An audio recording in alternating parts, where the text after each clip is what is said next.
Hello, everyone. Welcome to the Newsbrowse News broadcast. UPI reports that the Federal Aviation Administration, FAA, is currently evaluating bids from 3 companies to develop an advanced artificial intelligence system aimed at assisting air traffic controllers.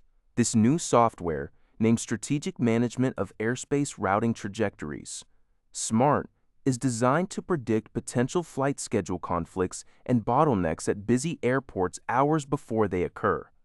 Transportation Secretary Sean Duffy highlighted that this capability would allow controllers to receive alerts and make necessary adjustments to flight paths much earlier, preventing issues that currently might only be detected 15 minutes before happening.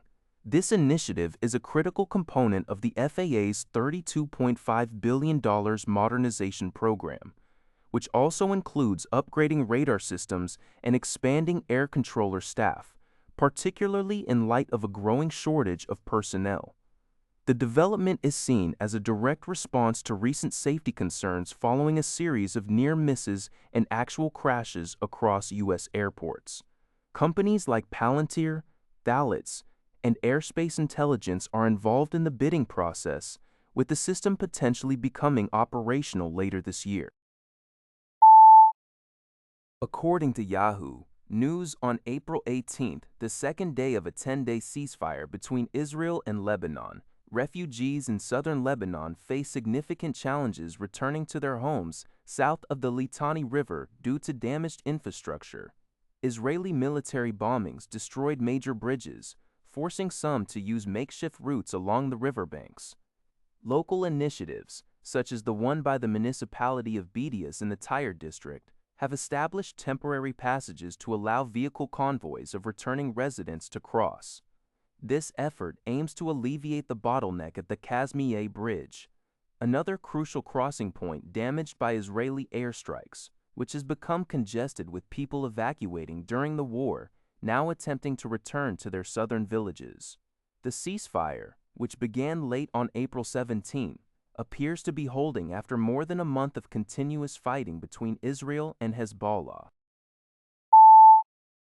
According to Meiri Shinmin, Japanese men are being repeatedly arrested in Laos and Japan for offenses related to child prostitution, even after the Japanese embassy in Laos issued an unusual warning last June. Laos, an inland Southeast Asian nation, faces delayed economic development and persistent human trafficking driven by poverty, creating a vulnerable environment. In a recent case, Laotian authorities detained a Japanese man in his 50s in Luang Prabang on December 8 last year on suspicion of child rape, notifying the Japanese embassy in January. Under Lao criminal law, sexual intercourse with a child aged 12 or younger can result in 10-15 years imprisonment or a fine for child rape. The man was reportedly found with 3 girls aged 12 to 16. Domestically, in August last year, Aichi Prefectural Police arrested a 65-year-old unemployed man from Nagoya for child prostitution and pornography violations. His seized notes revealed involvement with over 140 underage girls in Southeast Asia between 2014 and 2025. This January, Tokyo Metropolitan Police arrested a 61-year-old part-time worker from Kawachi Nagano for illegally creating and using private electromagnetic records, specifically for operating a blog sharing experiences and methods of child prostitution in Laos under a false identity. He had traveled to Laos 17 times between 2018 and 2022. The Ministry of Foreign Affairs is strongly cautioning Japanese citizens to strictly refrain from such illegal acts, adhering to the laws of both countries.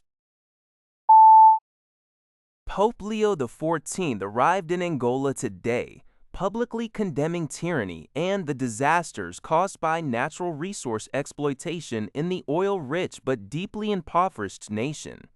This visit marks the 3rd stop on his African tour. On his plane, he addressed accompanying journalists, expressing regret that his 11-day trip had been overshadowed by a perceived dispute with former U.S. President Donald Trump. He clarified that media reports on his remarks during the tour were not entirely accurate. Specifically, Pope Leo XIV stated that his comments made 2 days prior in Cameroon, where he spoke of the world being trampled by a few tyrants, were not directed at Trump.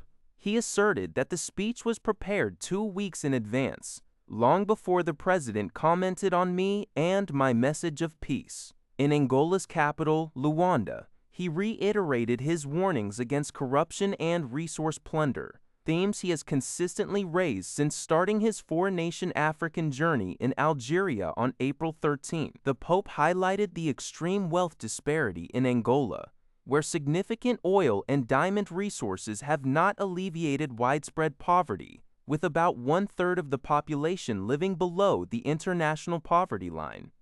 Source: Pace Pacresever.